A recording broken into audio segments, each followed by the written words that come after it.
بسم اللہ الرحمن الرحیم۔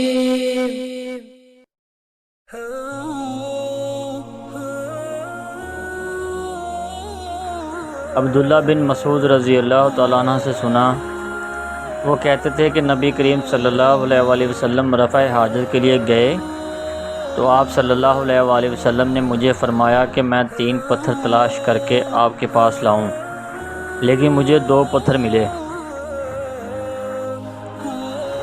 تیسرا ڈھونڈا مگر مل نہ سکا تو میں نے خشک گوبر اٹھا لیا، اس کو لے کر آپ صلی اللہ علیہ وآلہ وسلم کے پاس آ گیا۔